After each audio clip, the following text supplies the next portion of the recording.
Innocent Nizeyimana, ubumwe bw'abanyarwanda mu mateka yabo, igice cya mbere, ubukoroni n'amacakubiri mu Rwanda.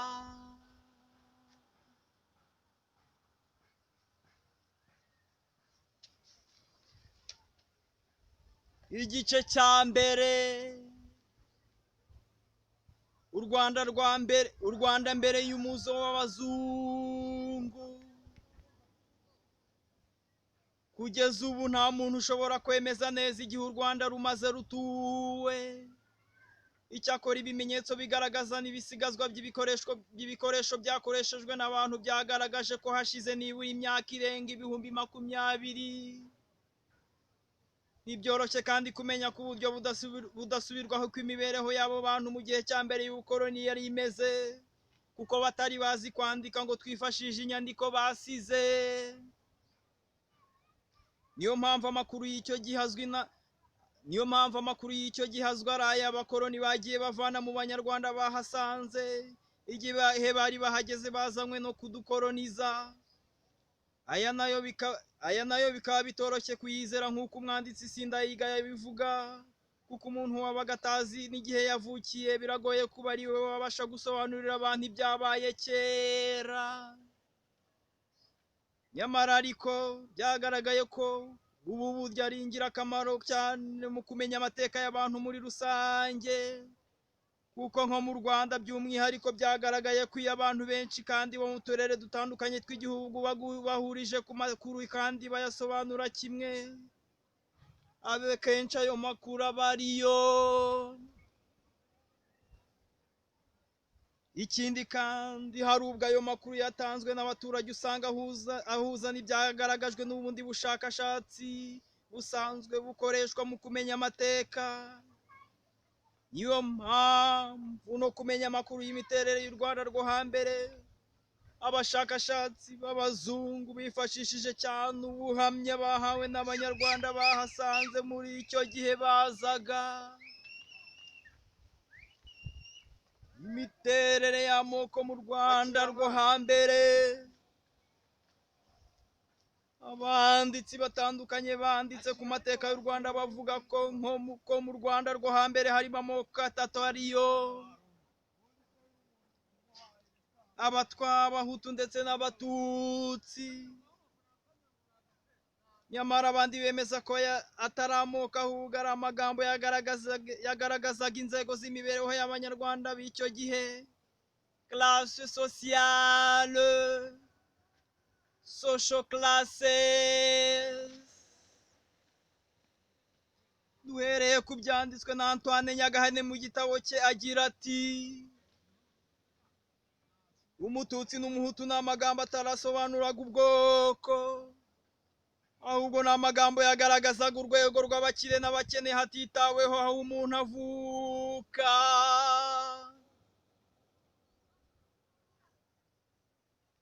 Biragaragara ko Ubututsi n'Ubuhutu ndetse n'Ubutwa bitari ubwoko, ahubwo byari amagambo yakoreshwaga mu kugaragaza abakire bari bazwi ku izina ry'Abatutsi n'abakene bari bazwi ku izina ry'Abahutu. Kandi ibi bikaba bitaraterwaga n'inkomoko y'umuntu, kuko washoboraga kubuvuka ku mukire witwa Umututsi, nyamara wakene ukitwa Umuhutu, cyangwa wavuka mu muryango w'abakene witwa Umuhutu, nyuma ugakira bitewe n'uko inka wahakiwe zororotse ukagira abaja n'abagaragu ukitwa Umututsi. Muri icyo gitabo akomeza agira ati: Abahutu babaga bafite imyanya mu butegetsi bashakaga abagore b'Abatutsi, ibyo bikabashyira mu rwego rw'Abatutsi. Mu Rwanda rwo hambere gushaka umugore mu rwego rw'Abatutsi byazamuraga Umuhutu bikamushyira mu rwego rwo hejuru, naho Umututsi ushatse umugore mu rwego rw'Abahutu bikamushyira mu rwego rwo hasi. Nyamara byari bimeze bityo ariko nubwo byari bimeze bityo ariko ibyo ntibyabuzaga abo mu rwego rw'Abatutsi gushaka abagore bakomoka ku babyeyi bo mu rwego rw'Abahutu, aho agira ati: abatutsi bashakaga abagore b'abahutu bari benshi cyane ugereranije n'abahutu barongoraga abagore b'abatutsi. Biragaragara ko abanyarwanda ba kera uretse no kuvuga ururimi rumwe baranashyingiranaga, nk'uko tubibwirwa n'abashakashatsi batandukanye barimo Nahimana Ferdinand, Nyagahene Antoine, Nduwayezu Augustin. Aya ari amoko y'abanyarwanda mu Rwanda rwo hambere yageraga kuri 18 ariyo: Abasinga, Abasindi, Abazigaba, Abagesera, Ababanda, Abacyaba, Abashambo, Abahongera, Abenengwe, Abaha, Abashingo, Abashubi, Abanyiginya, Abega, Abungura, Abatsobe, Abakono, Abanyakarama, Abasita, Abatsibura, Abanyambiriri. Aya moko kandi wayasangaga mu nzego zose z'abanyarwanda. Ari abakize bitwaga Abatutsi, ari n'abaciriritse mu bukungu bari bazwi ku izina ry'Abahutu, ndetse n'abari batunzwe no guhinga, gusoroma cyangwa kubumba bitwaga Abatwa. Twaganiriye n'umusaza Nduwumwe aduha ingero zifatika muri aya magambo.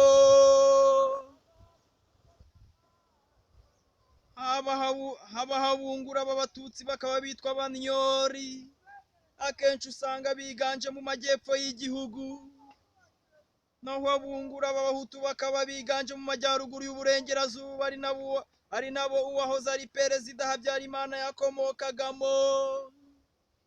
Akomeza agira ati: hari n'abajyaga bibeshya ko nta bega b'Abahutu babaho.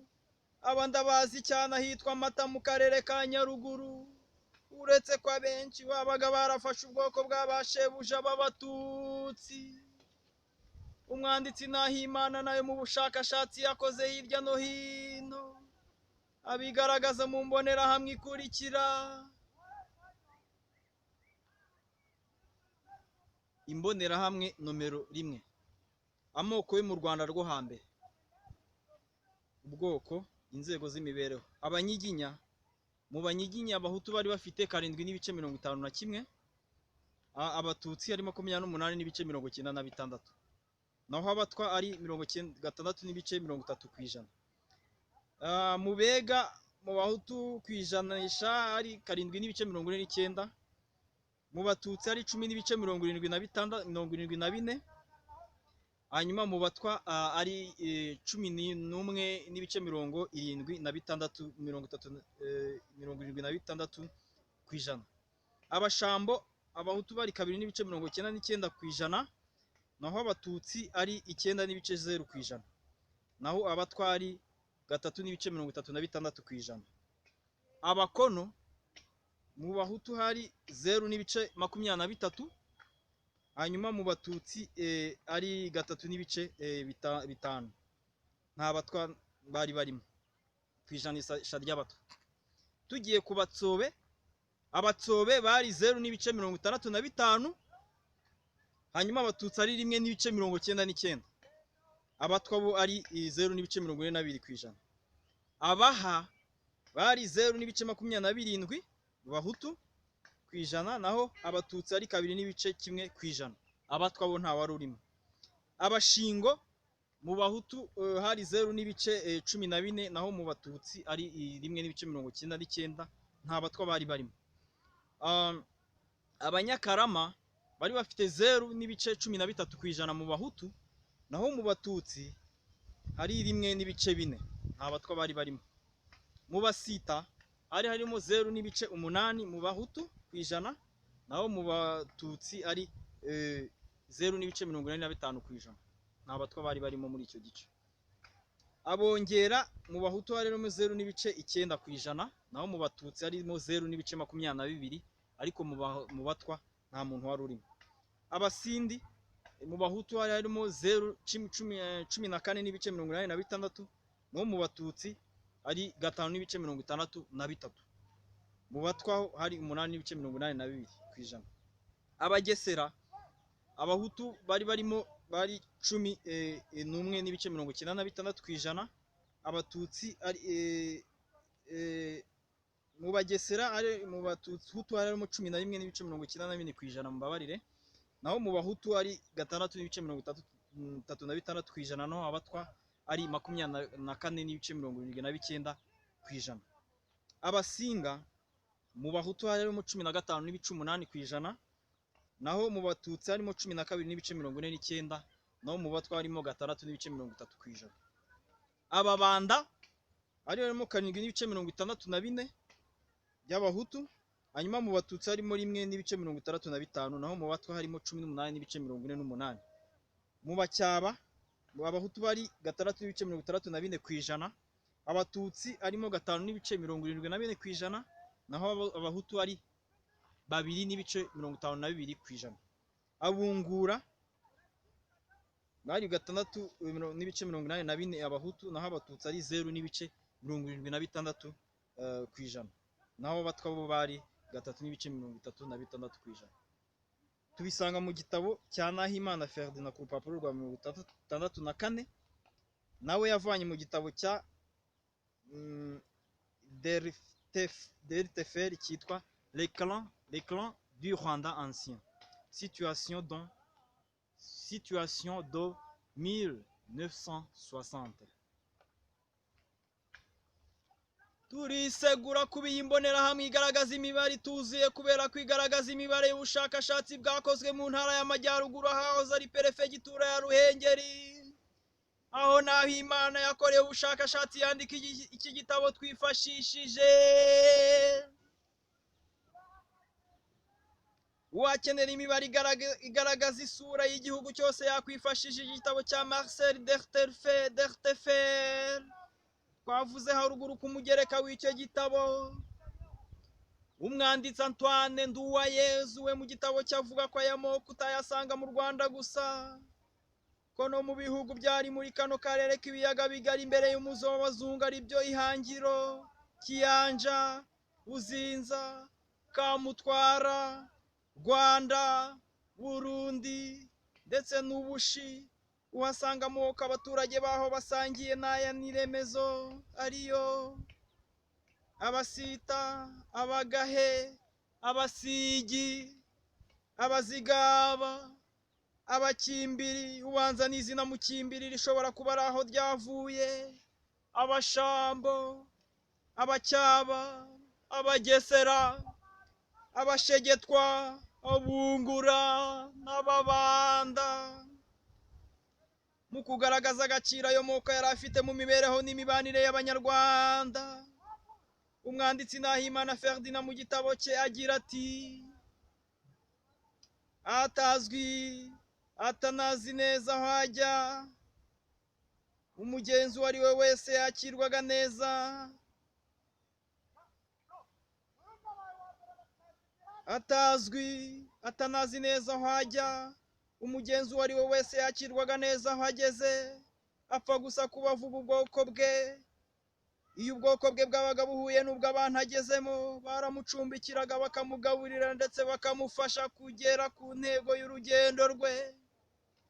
Uyu mwanditsi akomeza avuga ko iyo uwo mugenzi yabaga ageze mu bantu badahuje ubwoko, bamuhaga amakuru yose yamufasha kugera kuri bene wabo bahuje, akajyayo akahakirwa nk'ugeze mu bavandimwe bavukana mu nda by'ukuri.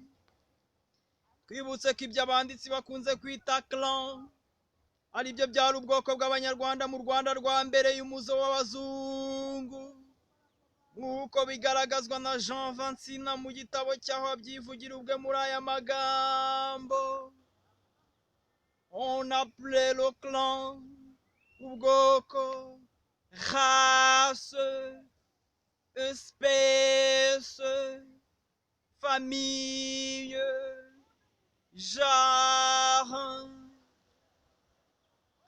Nk'uko uyu mwanditsi abigaragaza, iby'abazungu baje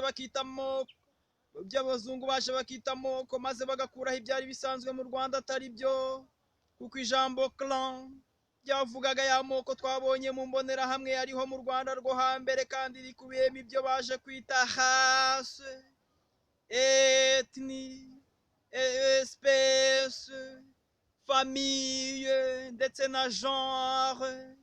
Naho ubutwa, ubuhutu, ubututsi bikaba inzego z'imibereho y'abaturage, classe sociale.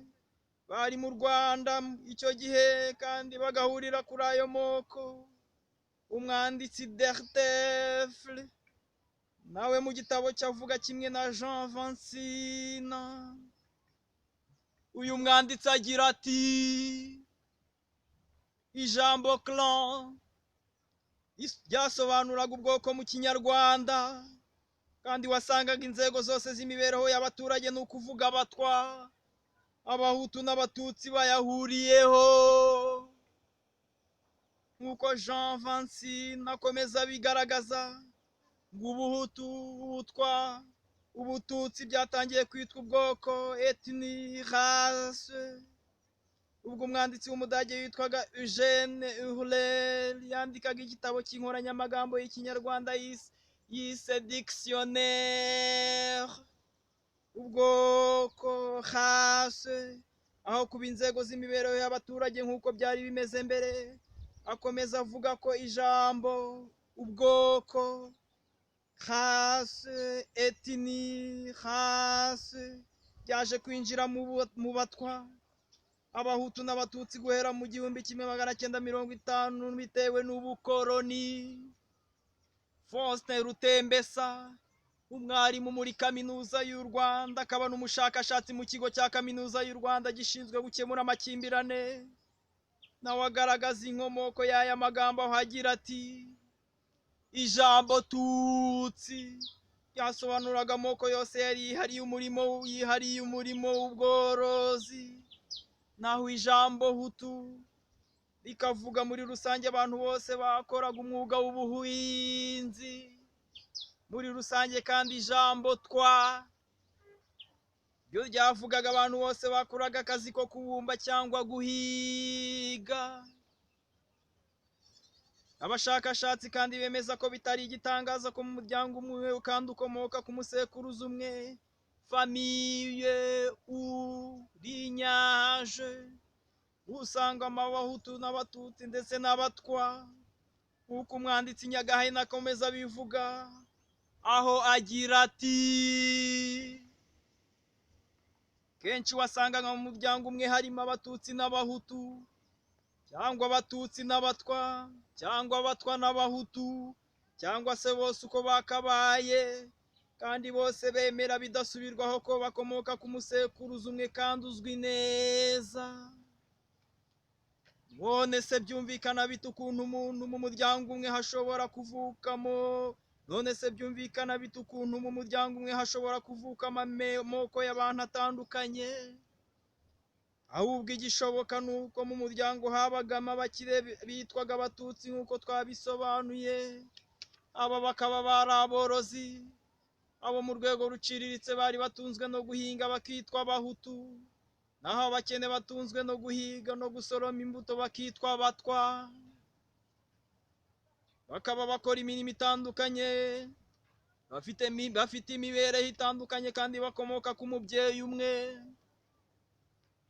Uyu mwanditsi akomeza atanga urugero rw'abanama bakomoka kuri Binama mwene Yuhi wa kabiri Gahima, aho abivuga muri aya magambo: mu gihe cy'intambara yabaye mu Rwanda mu 1959, abanama bakomoka kuri Binama mwene Yuhi wa kabiri Gahima baramaranye. Uruhande rumwe rwiyita abanama b'abahutu, urundi ruhande rwiyita abanama b'abatutsi, nyamara buri wese avuga ko akomoka ku musekuruza Binama. Yongeraho ko uru ari rumwe mu ngero nyinshi abashije gutanga. Nyuma yo gukomeza gushakisha nagize amahirwe yo guhura n'umwe mu banama, umukambwe Nduwumwe Nathanael wavutse mu 1929, ubu akaba atuye i Kabuga. Yadusobanurira ibi bivugwa n'umwanditsi Nyagahene. Uyu musaza yampaye ubuhamya agira ati: mu muryango wacu hari abanama, tukaba dukomoka kuri Binama mwene Yuhi wa kabiri Gahima wabaye umwami w'u Rwanda. Tukaba rero tuba amoko abiri yazanywe n'abazungu. Hari abanama b'abarori bakomoka kuri mwene Binama witwaga Nyakirori. Ubu bakaba ari abanama b'abahutu, ndetse bakaba biganje cyane ku gasozi kitwa Nyamyumba mu karere ka Nyaruguru. Hakaba n'abanama n'abatanazi bakomoka kuri Gatanazi bakitwa abanama b'abatanazi b'abatutsi. Aba bo biganje cyane mu Bunyambiriri. Hanyuma rero hakaba n'abandi bitwa abanama b'abakobwa bakomoka kuri Mukobwa bazwi ku izina ry'abanama b'abakobwa, nabo bakaba abatutsi. Nubwo dufite amoko atandukanye, ariko nta munama w'umuhutu ushobora gushakana n'umunama w'umututsi, kuko tuzi twese ko dufitanye isano y'ubuvandimwe. Uretse kandi ibi byagaragajwe na Nyagahene bigashimangirwa na Muzehe Nduwumwe, umunama ukomoka kuri banama wo kwa Binama. Natwe hari ingero nyinshi twasanze hirya no hino mu gihugu zagaragaye cyane cyane mu gihe cy'amahano yakorewe abatutsi yabaye mu Rwanda mu 1994, aho imiryango yicanye kandi ifitanye amasano ya hafi. Ingero zifatika twazisanze Imwurire, aho hishwe abantu benshi cyane, bamwe bakica abavandimwe babo, nk'uko umusaza Munyakayanza Celestin waharokokeye amahano ya jenoside yabidutangarije muri aya magambo ubwo twari tumusanze iwe mu rugo mu murenge wa Mwurire. Twebwe twitwa Ababyiza kuko dukomoka kuri Rubyiza mu bwoko bw'Abega. Twari umuryango munini cyane ku buryo bamwe bari batuye kuri uyu musozi wo hakurya wa Munyiginya, abandi batuye kuri uyu musozi wa Mwurire, abandi batuye kuri uriya musozi wa Ndago, n'ahandi henshi, kuko Ababyiza barazwi cyane no muri Rwamagana.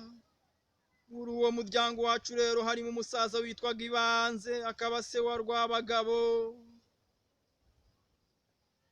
Aho rero tukiri abana twumvaga babita Ababyiza b'Abahutu, kuko ngo bari abakene, ariko birazwi ko twese dukomoka kuri Rubyiza. Nyamara mu gihe cya jenoside nibo bafashe iya mbere mu kuduhiga no kudusahura, ku buryo no muri Gacaca ubu basabwe kugira ibyabo byafatirwa kugira ngo bishyure ibyacu bangije. Aho bakunze kwita ku kivumu cya Nkushi cyangwa ku bivumu bya Rwogera, naho twahasanze umutangabuhamya, nawe atubwira ibyenda gusa n'ibi. Yagize ati: maze kwitegereza ibyabaye mu muryango wacu mu 1994, negereye umusaza dusigaranye witwa Karekezi Bahimba Nkiko y'Abahizi, maze ambwira amateka y'umuryango wacu ku buryo burambuye. Mu muryango wacu twitwa Abakombe, bakomoka kuri Gakombe ka Ruhinzi. Ruhinzi rikaba ari izina ry'irihimbano bavuga ko bari mwise kubera ko ngo uwo mukurambere wacu yavuye mu Gisaka azanwe n'umwami Rwogera kugira ngo ajye amutwaza isuka anamutegekera abahinzi. Ubwo naketse ko yari umutware w'ubutaka. Akomeza agira ati: kubera ko Ruhinzi we yari umukire yitwaga Umututsi, ariko igihe cyo gutanga indangamuntu cyageze mu 1930, Ruhinzi atakiriho n'abamukomokaho barakennye, maze babaha indangamuntu zanditsemo ko ari Abahutu. Cyakora bamwe bari bagifite inka babahiza Abatutsi, ku buryo bashobora kuba barazihinduye nyuma ya 1930, kuko kuzitunga byari ikibazo. kubera kugenda twiyongera, bamwe bagiye gutura kuri uriya musozi wo hakurya witwa Kayumba. Bigeze mu 1959 ubwo mu Bakombe witwaga Mugenzi wari wariganye n'aba Kayibanda n'aba Gitera. Baranakoranye imirimo inyuranye mbere yuko baba abanyapolitiki bamwirukana ku kazi yari afite ku bucamanza ngo n'umututsi, ngo kubera isura ye najye kwigisha. Ku buryo no mu gihe cya jenoside abana be barimo Rwigamba Theoneste bari mu batutsi ba mbere bishwe. Muri uwo mwaka nyine w'1959 ubwo birukanaga abatutsi mu gihugu, abantu batangira kutwibazaho kuko dukomoka ku musekuruza wakoraga umurimo ukomeye ibwami, bityo banzura ko natwe turi abatutsi tugomba kwirukanwa. Ariko kubera ko byamaze igihe gito birangira ntawe bishe, gusa abo ku musozi umwe bakomeje gufatwa nk'abahutu, abo ku wundi bafatwa nk'abatutsi, ku buryo no muri jenoside hari abishwe n'abahizwe bazira ko ari abatutsi, mu gihe hari n'abandi bo mu muryango wacu bafunzwe bazira kuba barakoze jenoside. Ubuhamya nk'ubu kandi twabuhawe na Iyamuremye Celestin mu karere ka Ruhango, umurenge wa Mwendo, aho yabuduhaye muri aya magambo. Hari ubwo mu muryango umwe wasangaga harimo abahutu, abatutsi ndetse rimwe na rimwe n'abatwa. Urugero nakubwira ni nk'abitwa Bace bo kwa Bice. Bo kwa Bice bidaca umwami, bakaba bo mu bwoko bw'Abega.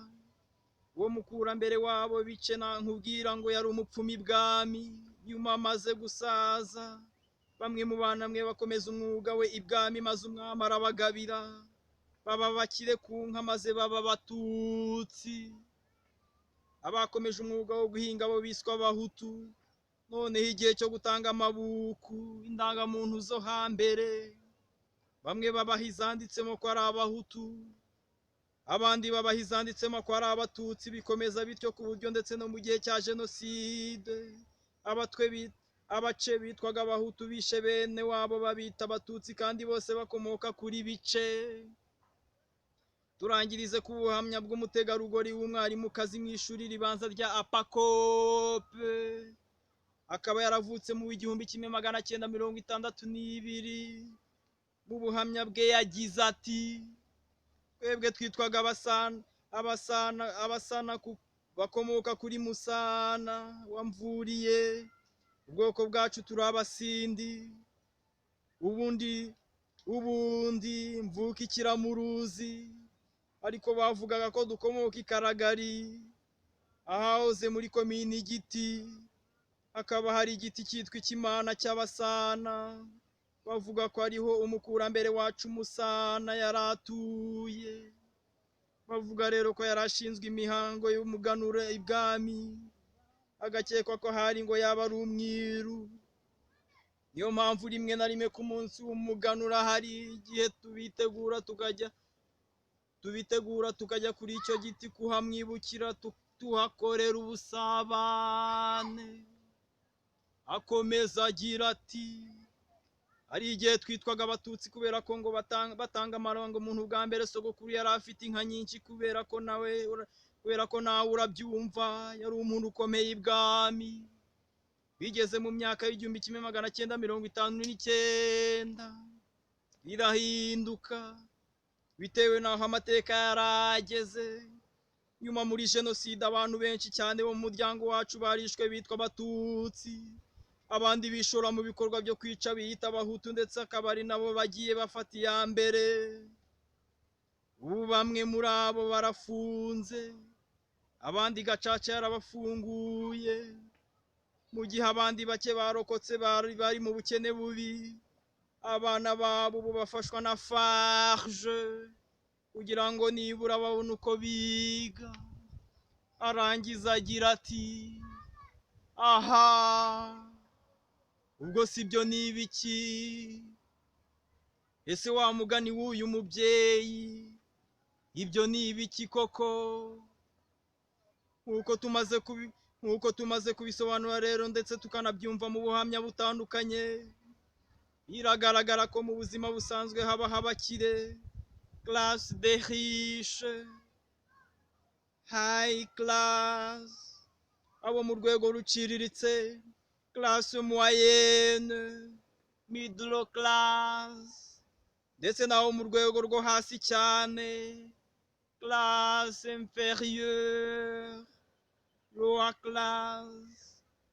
mu Rwanda rwa mbere y'umuzo w'abazungu niko byari bimeze, nk'uko byemezwa n'abashakashatsi benshi barimo na Antoine Nduwayezu, waho abivuga muri aya magambo: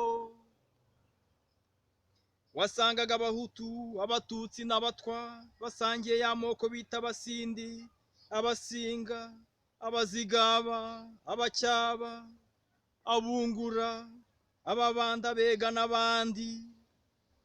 Umututsi ukennye akaba umuhutu kandi agakomeza ubwoko bwe, umuhutu ukize akaba umututsi kandi agakomeza ubwoko bwe, cyangwa agahitamo ubundi ashaka. Umutwe agafata ubwoko bwabo babana ba shebuja. Niyo mpamvu dusanga hari amoko arusha andi abantu benshi, nk'abasindi, abanyiginya, abazigaba, abasinga n'abega. Imi ndetse na Colette Braeckman mu gitabo cye niko abisobanura hagira ati: abahutu n'abatutsi ntibari ubwoko bwihariye, kuko umututsi witwaraga nabi, tuvuge wenda yibye inka cyangwa agakena, akenshi abigizemo uruhare kugeza ubwo inka zimushiraho, yahindukaga umuhutu. Umuhutu wagiraga inka nyinshi akajya mu rwego rw'abatutsi. Duhereye ku bivugwa n'aba banditsi, biragaragara ko ababaga bari mu rwego rwo hejuru mu bukire bitwaga abatutsi bitewe n'umutungo babaga bafite, cyane cyane umubare w'inka, kuko arizo zari ikimenyetso cy'ubukire. Zabaga rero zishize cyangwa zigabanutse, uwitwaga umututsi agasubira mu rwego ruciriritse, aho yatungwaga no guhinga ndetse agasubira guhakirwa inka kugira ngo yongere yorore, maze akitwa umuhutu. Ku rwego rwo hasi cyane habaga abandi bari batunzwe no guhiga inyamaswa mu ishyamba. Hari uwadusekeje ariko atwungura igitekerezo, ngo abo bo mu rwego rwo hasi birirwaga bagendagenda mu bitwa by'imisozi, kuko ariho habaga inyamaswa zo guhiga ugereranyije no hasi mu bishanga cyangwa mu mpinga z'imisozi. Ngo yaba ariyo mpamvu babitaga abatwa.